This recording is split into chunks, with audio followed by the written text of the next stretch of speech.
నమస్తే అండి జగదేవ్ గారు. నమస్తే అండి. మనం మోడల్గా ఉన్నప్పుడు, ఆర్టిస్ట్గా ఉన్నప్పుడు ఎలాంటి బట్టలు వేసుకున్నా, ఎలాంటి క్యారెక్టర్స్ చేసినా అది కథ డిమాండ్ అంటారు. మనం చూస్తూనే ఉంటాం. కానీ వాళ్ళకి ఒక ట్యాగ్స్ వస్తూ ఉంటాయి. పెళ్ళి అని చెప్పి ఒక కుటుంబంలోకి వెళ్ళినప్పుడు ఆ ఇంటి పేరో ఈ ట్యాగ్స్ వచ్చినప్పుడు ఈ అమ్మాయి ఇలానే ఉండాలి, అలానే ఉండాలి, ఇటువంటి నియమ నిబంధనలు చాలానే ఉన్నాయి సమాజంలో అనేది మనం వింటూ ఉన్నాం. శోభిత గారు మోడల్ అని మనకు తెలిసిన విషయమే. అండ్ తను ఎలాంటి డ్రెస్సింగ్లో ఉంటారో మనం చూసిన విషయమే. శోభిత ధూళిపాల గురించి మీరు మాట్లాడేది? అవును, ఇప్పుడు శోభిత అక్కినేని అయ్యారు.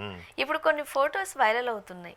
అవి రీసెంట్ గా తీయించుకున్న ఫొటోస్, అక్కినేని వారి ఇంటి కోడలు అయిన తర్వాత వచ్చిన ఫొటోస్. ఇవి ఇట్లాంటి బట్టలు ఎట్లా వేసుకుంటది అంటున్నారు. నేను ఇంకోలా విన్నాను. ఎప్పుడో 2019లో మోడలింగ్ చేసేటప్పుడు ఆ మోడలర్ ఎవరైతే ఉంటారో డిజైన్ చేస్తారో వాళ్ళతో డేట్లో ఉండేది, అఫేర్గా ఉండేది అన్నట్టు విన్నానే. ఇది కొత్త స్టోరీయా? ఓకే. అండ్ మోర్ ఓవర్ ఆవిడ గత జీవితం కానీ ప్రస్తుత జీవితం కానీ ఏవైనా ఇబ్బందులు ఉంటే వాళ్ళ అత్తమామలు చూసుకుంటారు, వాళ్ళ ఆయన చూసుకుంటాడు. వీళ్ళకి ఏమిటి వచ్చిన నొప్పి నాకు అర్థం అవ్వదు. అండ్ మోర్ ఓవర్ వాళ్ళ పాష్ లైఫ్లో ఎలాగుంటుందండి, చాలా ఆ డ్రెస్సింగ్ సెన్స్ కూడా చాలా ఇదిగా ఉంటారు. మీరు చూడండి, పెద్ద పెద్ద వాళ్ళ ఇళ్ళల్లో చిన్న పిల్లలకు, అంటే కాలేజీ చదువుకున్న అమ్మాయిలు కూడా షార్ట్స్ అట్లా వేసుకునే క్యాజువల్గా ఉంటారు. సో అది వాళ్ళ కల్చర్, అది దాంట్లో తప్పు పట్టేది ఏమీ లేదు. సో మళ్ళీ చాగంటి గారి వాళ్ళగా గరికపాటి వారిలాగా మాట్లాడుతూ అంటే అప్పుడు దేవాలయాలకు వెళ్ళినప్పుడు సంప్రదాయంగా ఉంటే చాలు, బయటికి నలుగురిలో వచ్చేటప్పుడు సంప్రదాయంగా ఉంటే చాలు. వాళ్ళ ఇళ్లల్లో లేదంటే వాళ్ళ పర్సనల్ ఇష్యూస్లోనో లేదా పర్సనల్ బిజినెస్లోనో లేదా వాళ్ళ ప్రొఫెషన్లోనో వాళ్ళకి ఎలా కావాలంటే అలాగే ఉంటారు కదా, అంతేనా? ఇప్పుడు మీరున్నారు న్యూస్ యాంకర్ గానో లేదా యాంకర్ గానో ఉన్నారు. యాంకర్గా అంటే కొన్ని రకాల డ్రెస్సెస్ కోడ్ సిస్టమ్ ఉంటుంది, దాని ప్రకారం ఫాలో అవుతారు. అలా కాకుండా ఏదో పల్లెటూరు లాగా మెట్టపెట్టి నోట్లో చుట్టు పెట్టుకొని అట్లా యాంకరింగ్ చేస్తారా? చేయరుగా. అంటే దానికి ఒక సిస్టమ్ ఉంటుంది. ఎవరు ఏ ప్రొఫెషన్ లేదంటే ఏ అలవాటు పడతారో దానికి అలవాటు పడుతూ ఉంటారు. దాని గురించి మాట్లాడంటే మళ్ళీ అది అమ్మాయిల డ్రెస్సెస్ అఘాయిత్యాలు జరుగుతున్నాయి, అది వేరే సబ్జెక్ట్. మళ్ళీ అటు వెళ్ళిపోవచ్చు. ఇప్పుడు మళ్ళీ మనము శోభిత గారు సమంత గారు రెండు కనిపిస్తాయి. సమంత ఏ బట్టలు వేసుకుంది, శోభిత ఏ బట్టలు వేసుకుంది, ఇలాంటి సమంత అలాంటి బట్టలు వేసుకుంది కాబట్టి మీరు రిజెక్ట్ చేశారు కదా. మొన్న రీసెంట్ గా కీర్తి సురేష్ గారు మ్యారేజ్ చేసుకున్నారు. మ్యారేజ్ చేసుకుంటే బేబీ జాన్ ప్రీ రిలీజ్ ఈవెంట్కి, అదే మన అట్లీ గారిది హిందీలో రీమేక్ చేశారు కదా పోలీస్ ఒకటిది, ఆ బేబీ జాన్కి సంబంధించి ప్రమోషన్స్లో ఈవిడ ముందు రోజు పెళ్లి చేసుకుందంట. నెక్స్ట్ డే డ్రెస్సెస్ అయితే కొంచెం అలాగే ఉన్నాయి, బాలీవుడ్ హీరోయిన్ స్టైల్లో ఉన్నాయి. బట్ మెడలో మాత్రం ఆ పసుపు తాడు ఉంది. దానికి అబ్బా మోడర్న్ డ్రెస్ వేసుకొని ఇట్లా స్కిన్ షో చేసినా కూడా ఆ మెడలో తాడు తీయలేదు, రీసెంట్గా పెళ్ళి అయినట్టుంది. దానికి ఒక మళ్ళీ ట్రోలింగు, వైరల్లు, అంటే ఏదో ఒకటి వీళ్ళకి కావాలి. వాళ్ళ పర్సనల్ లైఫ్ను కూడా ఇప్పుడు సినిమాలా చూడమంటున్నాం, లేదంటే వాళ్ళ హీరోయిన్స్ లేదంటే మోడలింగ్ ప్రొఫెషన్ వాళ్ళు అలాగే ఉంటారు. వాళ్ళు అన్ని రకాల మోడలింగ్ చేసేవాళ్ళు నేత చీర నుంచి స్విమ్ సూట్ వరకు ఏది మోడలింగ్ చేయాలన్నా ఏది ప్రమోషన్ చేయాలన్నా వాళ్ళు అది వేసుకోవాలి, ఆ వృత్తిలో భాగం అది. మరి దాన్ని మళ్ళీ పెళ్ళయింది కదా సంప్రదాయబద్ధంగా ఉండాలి కదా అంటే చెప్పలేము. మీకు చిన్న ఎగ్జాంపుల్ చెప్తా. మీరు 80స్లో మూవీస్ కొన్ని చూస్తే 90s వరకు కూడా మ్యాక్సిమం హీరో హీరోయిన్ లవర్స్గా ఉన్నప్పుడు డ్రెస్సెస్తో సాంగ్స్ ఉంటాయి. అదే పెళ్ళైన తర్వాత సాంగ్ వచ్చింది అనుకోండి, ఖచ్చితంగా దానికి హీరోయిన్కి శారీతోనే చూపించేవారు డైరెక్టర్స్. మీరు 80స్లో చిరంజీవి గారి సినిమాలో చూస్తే హీరోయిన్ అంటే ఒక పొడవు హెయిర్, దానికి ఒక జడగంటలు, మీకు ఐడియా ఉందో లేదో, సిల్క్గా డిఫరెంట్గా ఉండేవి. సో అట్లా లేడీస్ అంటే మ్యారేజ్ అయ్యాక శారీతో సాంగు, లేదు బిఫోర్ మ్యారేజ్ అయితే రకరకాల కాస్ట్యూమ్స్ ఉంటాయి. అప్పుడు బాగుండేవి, ఫ్రాక్ అని, మిడ్డీస్ అని.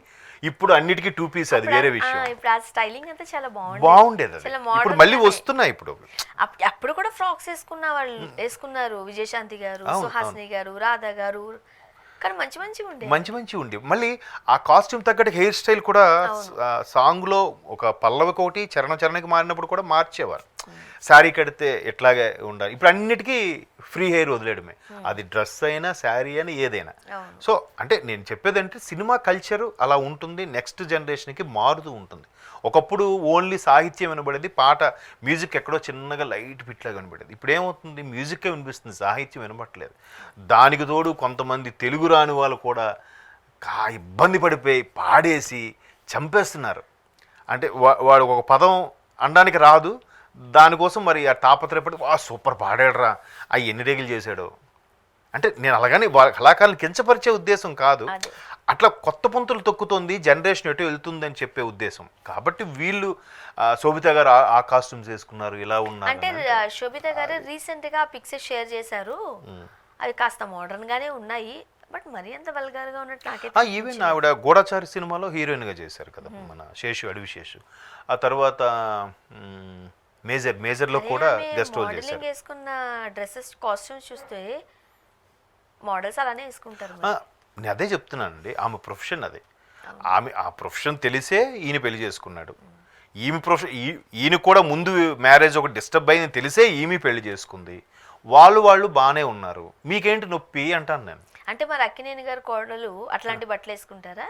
ఎలా చెప్తారు? ఇప్పుడు అమలా గారు కూడా ఇంతకుముందు నాగార్జున గారు చేసినప్పుడు మీరు అంటే ఫ్రాక్స్ ఏవో వేసుకుని యాక్ట్ చేసి చూసాం. ఘర్షణ సినిమాలో ప్రభు గారితో చేశారు, నాగార్జున గారితో చేశారు, చిరంజీవి గారితో రాజా విక్రమార్క సినిమాలో చేశారు.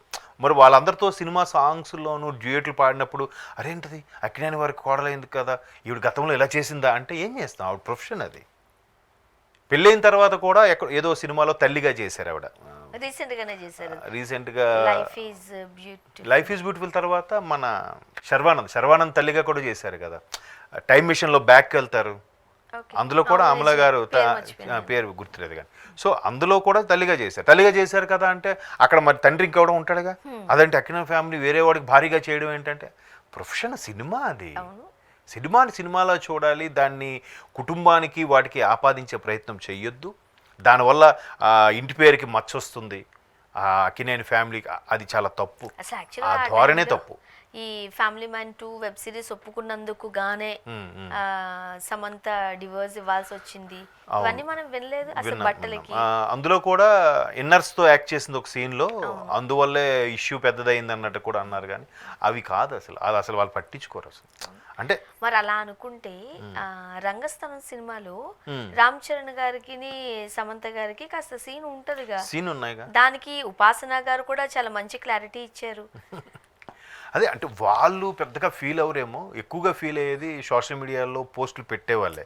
మళ్ళీ సాధారణ ప్రేక్షకులు కూడా కాదు, ఒక పర్టికులర్ వర్గం ఉంటుంది, వాళ్ళు ఏదో వైరల్ చేయాలి, మరి మనం పెట్టిన పోస్టు ఇది మొత్తం తిరిగి మళ్ళీ నా వరకు రావాలిరా, ఎంత వైరల్ అవుద్దో చూద్దామని చెప్పి చిన్న టెస్ట్ చేస్తారు.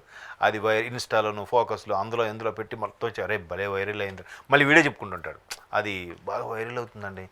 ఏంటి వైరల్ అయ్యేది? 100 మంది ఉన్నప్పుడు పెట్టుకునే ముద్దు సీన్ అది, ఏ ఫీలింగ్స్ అది ఏముంటది, అది క్యారెక్టర్. ఇప్పుడు కమలాసన్ గారు అదే చెప్పారు కదండి, జయప్రదం సినిమా ఏదో ప్రోగ్రామ్ వచ్చేది, అందులో జయప్రద గారు కమలాసన్ గారు ఇంటర్వ్యూ చేశారు.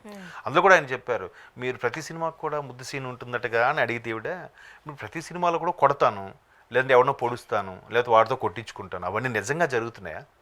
సో ఇక్కడ కూడా ముద్దు అనేది మీరు అన్నట్టు ఒక 100 మంది యూనిట్ సభ్యులు ఉంటారు, అసిస్టెంట్ డైరెక్టర్లు, ప్రొడక్షన్ బాయ్స్, వాళ్ళు లైటింగ్ అందరూ ఉంటారు. అందరి ముందు అది ఏముంటుందండి, అది అవి అంతమంది ఉన్నా కూడా లేని ఫీలింగ్ తెచ్చుకొని నటించాలి, అదే యాక్టింగ్ అంటే. అదే కదా, అది మనకు అవసరం, చాలా కష్టం అది. సింపుల్గా అన్నిటికన్నా యాక్టింగే ఈజీరా, మిగతా అన్ని కష్టం అని అంటగానే యాక్టింగే కష్టం. ఇప్పుడు డైరెక్టర్ చేస్తూ ఇలా చూస్తూ ఎంతమంది ఇప్పుడంటే అవుట్డోర్ షూటింగ్స్ తగ్గిపోయాయి, అన్ని ఫిల్మ్ సిటీ లాంటి వాటిలో సెట్ వేసేస్తున్నారు. ఒకప్పుడు అవుట్డోర్ షూటింగ్ చేసేవారు వేరే రాష్ట్రాలకు వెళ్ళి, ఎట్లా ఎంత కష్టం అండి యాక్టింగ్. అంతమంది మధ్య నడి రోడ్లో పరిగెడుతూ ఉండాలి, చేస్తూ ఉండాలి. కాబట్టి అంతే, ఒక సపరేట్ జోనర్ అట్లా ఆలోచిస్తాం. అంతే. థ్యాంక్ యూ అండి.